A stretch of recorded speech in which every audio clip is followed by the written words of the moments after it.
Hello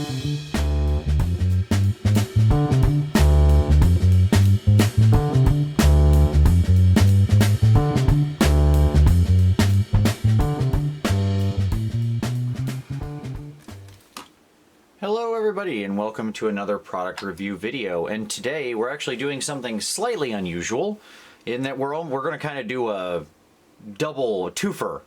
This is fluorescent paints because I've gotten several requests for this, and I've had both of these sets for a while now and played around with them quite a bit, and I actually really like both of them, and I could do both individually, but the reality is I'm going to say a lot of the same things, so I thought let's do a little head-to-head of sorts, but that makes it sound like it's a competition. That's not what this is going to be. So we're going to talk about fluorescent paint. So here I have, on one side, I have the FX Fluor paints from scale 75. And then over here, similar color set, I have just the fluorescent straight set from Warcolours. Now there are several brands of fluorescent paints out there. Most of them, to be clear, don't actually fluoresce in the sense of the word. That is to say, in most cases here, if you put these under a black light or something, they don't actually light up, and who cares if they did. If you're trying to paint a mini that has a black light effect, you have to get very specific paints for that.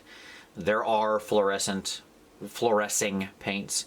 Most of the time when you see fluorescent paints in these kinds of terms, what that simply references is the like hyper intense pastel pigmentation color, and that's true here. In the scale 75 set, you actually get 8 paints in the set. I'm picking the ones here that are truly fluorescent in the sense of they match to the fluorescent lights that are just, you know, excited noble gases, argon, xenon, neon, etc., right? And so that's this sort of color spectrum. The rest that are in the set aren't actually fluorescent in the normal sense. Like there's a red, a purple, a blue, and a white. They aren't really fluorescent because those aren't really fluorescent colors. Both of these paints are really interesting as far as their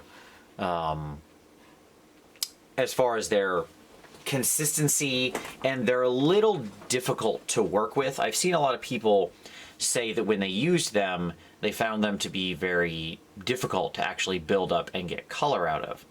And I can understand why that was happening, because you have to use these paints in a very specific way, and I'll show them on a mini here in a moment. As far as cost-wise, they're both quite reasonable. You can get the entire FX set, which is 8 paints in that at a pretty reasonable cost. It varies some, but it's pretty standard scale 75 pricing. You can also buy them individually from places like Michigan Toy Soldier. Of course, with Warcolours, you can only get them directly from Warcolours. I'll include links to both of these sets below in case you're curious.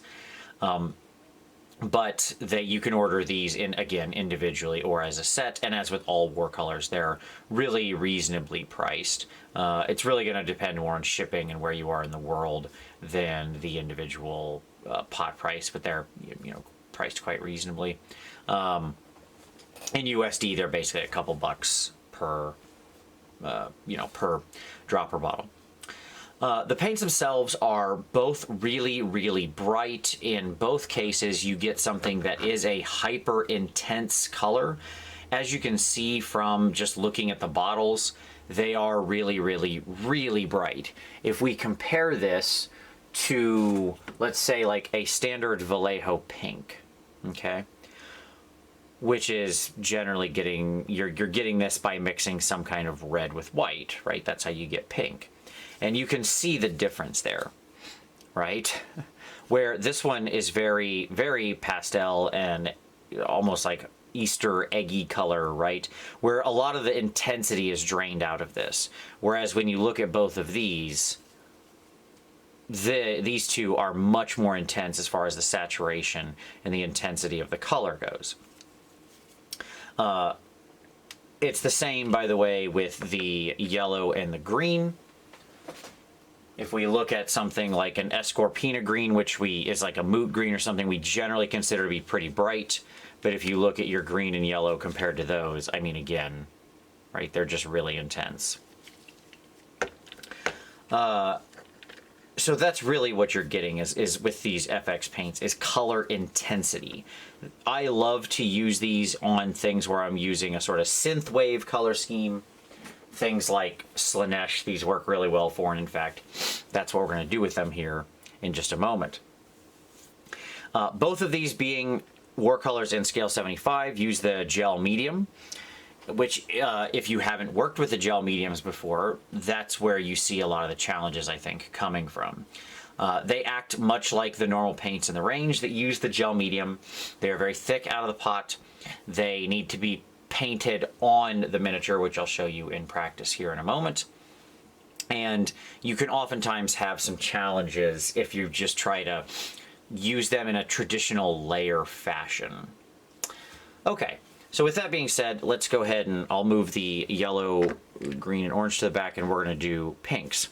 And what I've actually found with these is I really like, another reason I didn't want to do this individually is because I have actually found I really like having both sets and using both colors together. I think they actually, when you look at the two of these next to each other, you can see how this one's a little darker, but really the Warcolours is so pink and so amazingly saturated. If you liked my Escher gang that I had done for Golden Demon last year, if you saw that, that used some of this fluorescent pink in some of their outfits and stuff like that. All of my Slanesh demons, if you've seen me post any of that stuff, that also uses it. So here on the palette, you can see how this one's a little more intense, and this one is a little more bubblegum, right? But they're both quite pink. So here we have the mask, and I've done a nice simple transition already on her claws and her hair and stuff like that. That was done with some Elendil Violet, magenta from Vallejo, and purple 3, which is actually quite pink, from Warcolours, just to set up a nice wet blend base tone. So that's what that sort of base is there. And we'll go ahead and play this out on one of these claws so we can see what this looks like. The first thing I'll say about these paints is that if you were to try to take them, so let's just use we'll use the Warcolours here first. But if I were to take this and just try to work it into like a layer consistency, so I use some water and I kind of break it down and get it thin so it's flowing like we would, say, that Vallejo paint I just showed you, then what's going to happen when I put it on is basically nothing, right? I get basically no effect. It intensifies a little bit, but it's quite weak. And the reality is if I do the same thing with the scale 75, so let's take some of that over here, and we'll, again, both these are the gel medium, so both of these work in that same way, where you notice they stand up, they're very thick, you know, they're not flattening on the palette or anything. If I did that, yet again, you know, it intensifies a little. I get a slightly brighter pink, but it's very subtle. Now, this actually will work to our advantage in the long run. So you can see the difference there to the hair where I didn't touch it yet.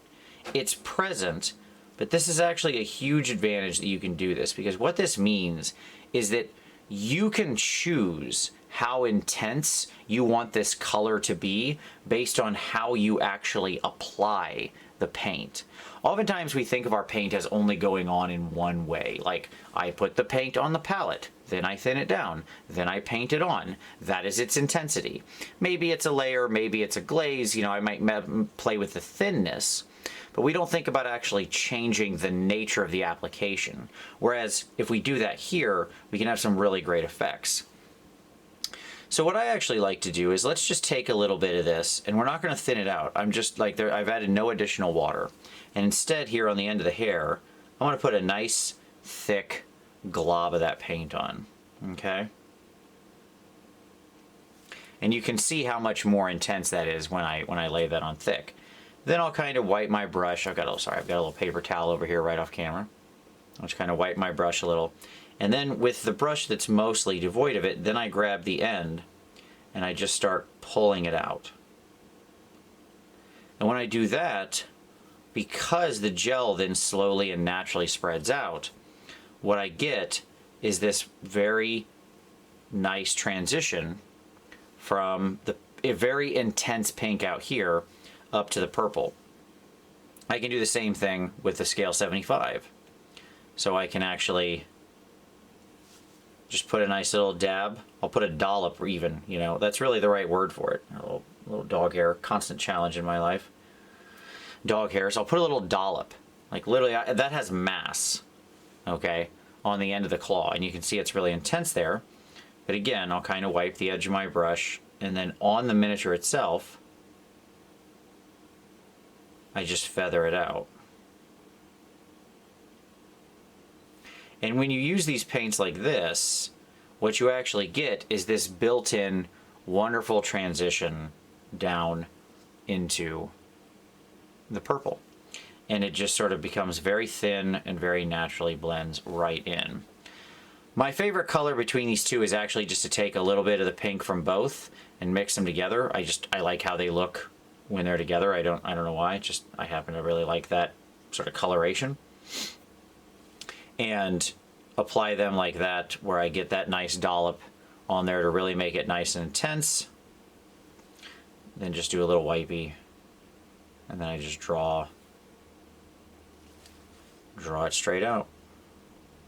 You notice I'm just wiping with the side of the brush, very light touch, and then what I get is this really, really nice, and I have less and less, so then I can kind of take the thin parts, work them down on the tips of the claws, and do the same thing here. So you can use them like that. And when you sort of paint in this method where what I'm calling painting on the miniature, right? You're actually using the mini itself as part of your palette. I think these paints just really shine. You can just get some really, really great intensity out of them. And sometimes if you have a little bit of a hard break or a transition in between, you just come in with a soft dark purple glaze or something. Like my transition here is pink to purple. If you were doing, you know, yellow to green, you'd come in with a nice soft green. The point is whatever you happen to be working in. You'd come in with the base tone, right? You just apply maybe a nice soft glaze of that and boom, everything's right in line. Once in a while you'll have to do a couple applications of something depending on exactly where it's at, but it's a really great paint line for that effect. And you notice then as I thin them out and they dry, they do lose a little bit of their intensity, so you get that blend evening out even more. So that's how you kind of use them. As you can see, they create this nice bright transition, right? It's a really, really intense color. So you can see like here versus the tail where I had just the slightest touch of magenta in there. And now all of a sudden we're like, the difference is night and day, right? You can barely tell that there was any magenta because that fluorescent pink is so incredibly bright, so incredibly vibrant. So that's how I use this stuff. There you go. Overall, this isn't like a painting tutorial, obviously. This is a product review, but I just wanted to really show it in action because I think these paints would be the kind of thing where if I just said, yeah, they're really great, I love them, you should go get them, and then you did, and you just tried to use them like your normal paints, you'd be like, well, Vince is a liar. These things are terrible. I'm thinning it out, I'm putting it on, it's not doing anything. And I've heard that a couple times, and I get it because that's how I tried to use them at first. And then as I played with them more and came to understand sort of how they were, how you could actually get the most out of them, I changed my style up and became really, really happy with them after playing around with that. So there you go. That's our Warcolours Fluorescents and Scale 75 FX paint set. My honest answer is you can't go wrong with either. I think they are both really good paints. For my personal taste, if you want my personal rating, I like the Warcolours better. It's a little bit cheaper per unit, and the colors of that range are a little more intense than the colors of the FX range. So they're a little more highly pigmented, a little more bright and saturated. So if you were just going to get one, my personal choice would be I would grab the the Warcolours. But if you have the sort of interest and time to get both, if you like these kind of insane synthwave colors like I do, then it's worth a pickup, honestly, for both sets. But there you go. That's the fluorescent paints. They get a solid A from me in both cases. I think they're absolutely wonderful paints. They're a great item to have in your repertoire for doing these really bright, intense colors. And, you know, the difference between me doing a pink here in this really intense and me doing a pink in something like this, it's night and day, folks. Night and day. You know, this will look weak because there's so much white in it. This pops, and that's the advantage. So they get an A. I really like them. Check them out if you're interested in that sort of thing, if you like these kinds of colors. But there you go. Hope you enjoy that. If there are additional products you'd like to see me review in the future, please drop that down in the comments. Like this if you give it a like. Subscribe for more product reviews, hobby cheating, and everything else we do here in the future. But as always, I hope you appreciate this one, and we'll see you next time.